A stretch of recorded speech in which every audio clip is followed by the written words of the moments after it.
Hello, and welcome back to Use Code Jam's online Bits and Bytes sessions.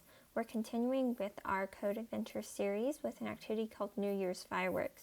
So if you're watching this in the summer, this activity was designed for our first session in January of 2021. So we just celebrated New Year's, and that's what this activity was inspired by. So we'll create a program that has a countdown, and then at the end has fireworks shoot off in the background of a city landscape. So let's go ahead and get started with that.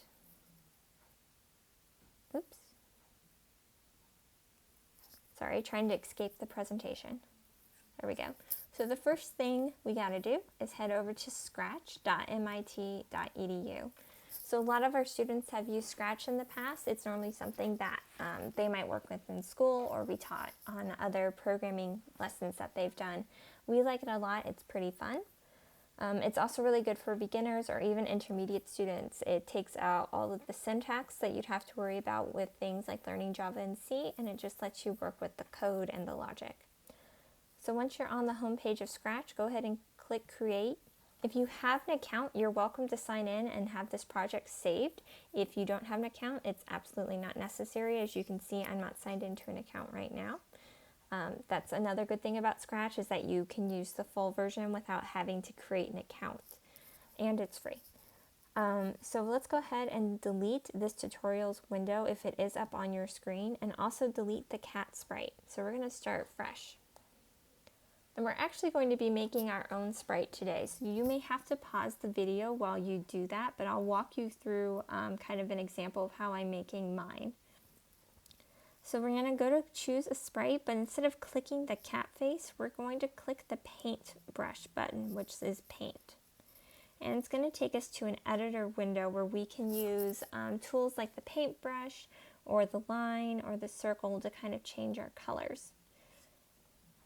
So if you have the activity sheet out, my coworkers did a really fancy one. For time, I'm going to keep mine pretty simple, but again, if you want to make a fancy firework shape, you are welcome to. And I'm going to change my color to, I think I'm going to change mine to magenta today. Go in the magenta direction, maybe? Yeah. So I'm using the fill to change my color. So color changes the hue. So that hue is like red, orange, yellow. Saturation and brightness can be used to make it lighter or darker. So I'm going to make that my first color, and I'm going to have the paintbrush there. And currently my paintbrush size is set to 10, so I'll show you what that looks like. So that's what 10 looks like, and I'm just going to kind of make a starburst shape or a spindly wheel shape. And whoops, that's okay. It doesn't have to be perfect. It's totally up to you what this looks like. But I'm going to do two things. I'm going to change the size of my brush to 20. And then I'm going to go change that color. So maybe I want a bright green mixed in there, because why not? I'm going to have it come up from the center, because fireworks can be more than one color, right? They could be 2 or 3. And I'm going to call that good for my firework. So now that I'm done with that, I'm going to pick my background. And just like when we went to the bottom right corner of the screen for the cat, we're going to just move over to the right a little and go click on that picture frame that says choose a backdrop. And you can choose whatever background you want, because it is fireworks. It'll probably look cool against a dark backdrop, so maybe you want to do galaxy. I think I'm going to use one of the city blocks. So we have Night City and Night City with a road here. I'm just going to do Night City. So it looks kind of dark, maybe like you're in New York for New Year's. And then we're going to come over to the upper left-hand corner of our screen, and you can see we're on the Costumes tab right now. Go ahead and click the Code tab so we can start coding our project. The very first block we're going to use comes from the events drawer. So these are typically the blocks we use to start our program or to start another section of code. So we're going to use the when green flag clicked block and drag it into our workspace. And now before we move on to the next step, we're actually going to add a sound to our sound list. So to do that, again, where we were when we clicked back to code, there's costumes and sounds. Click on sounds. And then you can see our default sound here is pop. We're not going to use that. You can delete it if you want or not. I'm just going to leave it there. I'm going to come down to the bottom of this left-hand panel where we have the speaker, or maybe that's a megaphone to you. It says choose a sound. I'm going to click that. And you can see there's a ton of sounds here, but we know exactly, thanks to the activity sheet work developed by my coworkers, we know exactly which sound we want. So for this one, I'm going to go to the search bar and type in clock ticking. Actually, I only had to type in clock, and this is the sound we want. So I'm adding that to our sounds list, and because I'm on a headset, I cannot play this at a level that you can hear it, but if you want, you can press play and hear a sample of the ticking clock. So now that I have that sound, I'm going to go back to code, and I'm going to go to the sound drawer this time. So we have sounds tab, and then the sound drawer is our blocks. And I want you to get the block that says play sound until done. So you can see mine is already set to play the clock ticking sound, but if yours isn't, use the drop down and select clock ticking. Okay, the next thing we're going to do is head back to that events drawer, and we're going to broadcast a message. So that's towards the bottom here. It says broadcast message 1. Connect that to our code. And you'll see, so like I said, we have this event block to start our code. We're going to use this event block to start another block of code within the program. So it will send a message and start another action. But to do that, we have to create the actual message to send. So click on the drop down and choose new message. And our message is going to be New Year's. And just click OK. So once the clock is done ticking, we're saying that the new year has started, so that's going to start our celebration, and we have a lot going on. So the next thing we want to do is go back to the sound drawer, and we're going to get a start sound, but this time, whoops, just a regular start sound. So it's still set to clock ticking. We actually need to get 2 more sounds into our list. So let's go to the sounds tab again.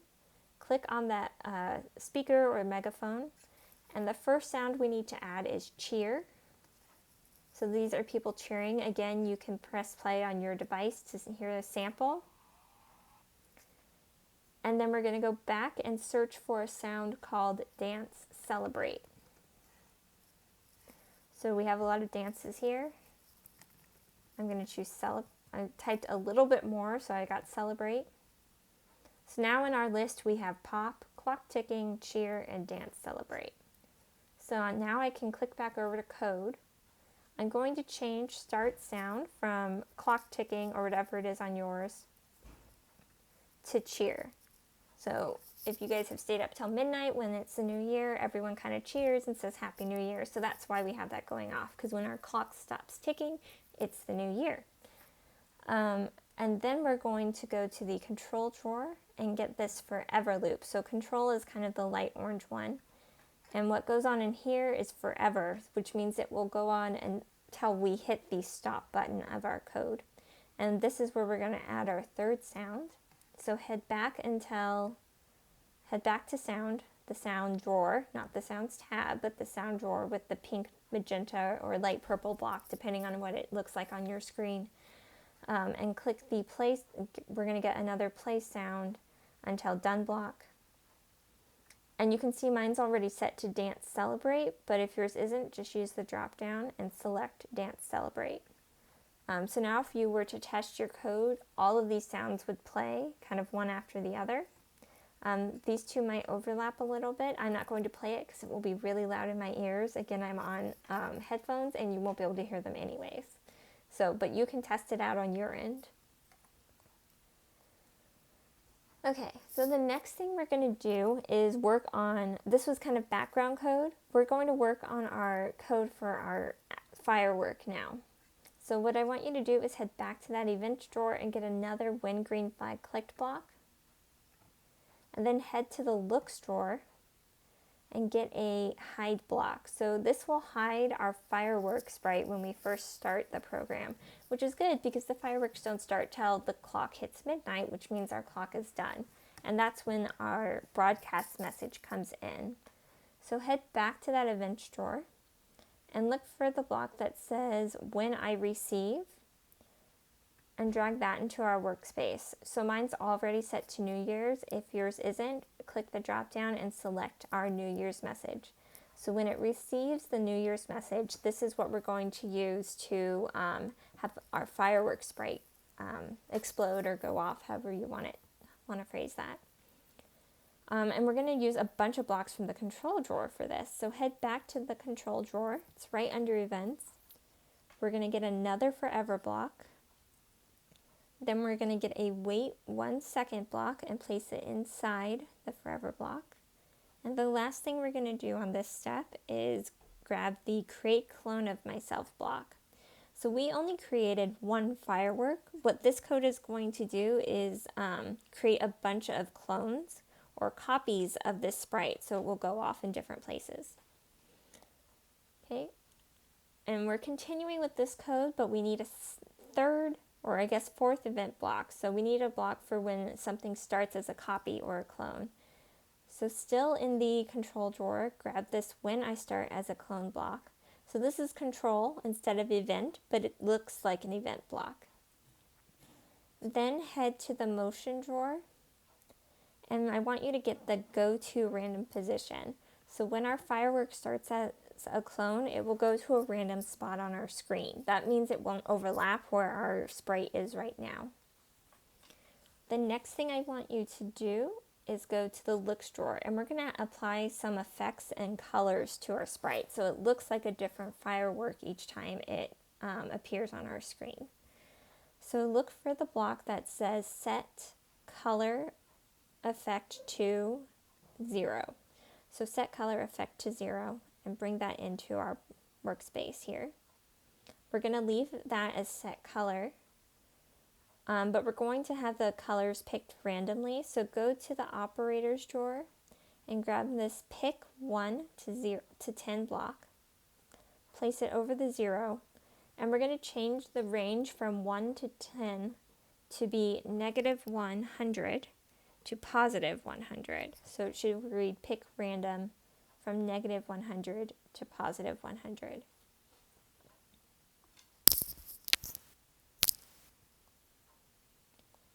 Okay, the last thing we're going to get for this part is the show block. So now that we have our color set, we want the firework to actually show up. So still in the looks drawer, or back to the looks drawer, get the show block and place it at the end here. Just a couple more steps and then we'll be able to throw our New Year's Eve party. So head back to the sound drawer and we're going to get 2 blocks from here. The first one we're going to get is a start sound block, and then we're going to get a set pitch effect 2 and attach that. So we need to go add one more sound. We need to add a cymbal sound. So head back to the Sounds tab and search for cymbal, which is spelled C-Y-M-B-A-L. And we just want this plain cymbal one here, so click that and switch back to code. So on our start sound block we added, use the drop down to change it to cymbal. We're going to leave the set block to pitch, but we're going to use another pick random block for pitch. So go to operators and get the pick random. Place it over the 100, change the 1 to a -50, and change the 10 to a +50. So that's the range it will pick a sound within. And then we're going to add some, in addition to the color effect, we're going to add some different effects to our code. So we're going to go to the control drawer, and this time we're going to get repeat 10, and attach that to the bottom. Change the 10 to a 100, so we're going to have it loop 100 times. And then go to the looks drawer and get 3 change, it will be change color effect by 25 blocks. And we're going to get 3 of those.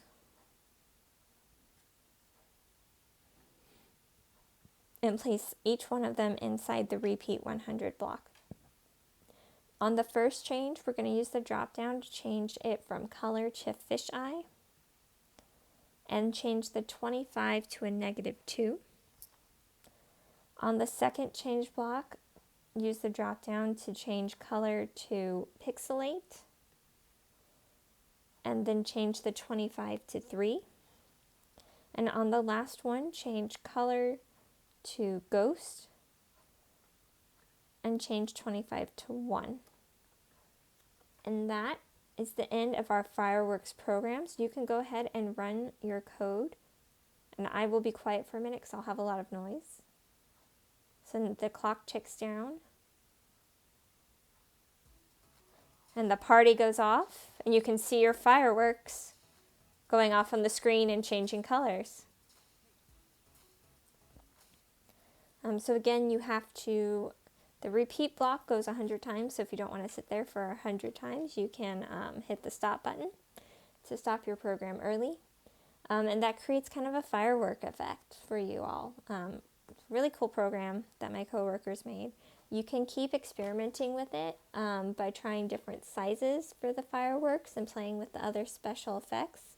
You can add some people to your holiday party here, and you can even display a countdown timer to go along with the clock sound. So figure out how many seconds the clock runs and then have the displayed countdown match up with that. So that's it for this lesson. I hope to see you guys at the live lessons if you're able to show up. Those are held on Monday and Wednesday between 4:30 and 5:30 Central Time. Have a great day.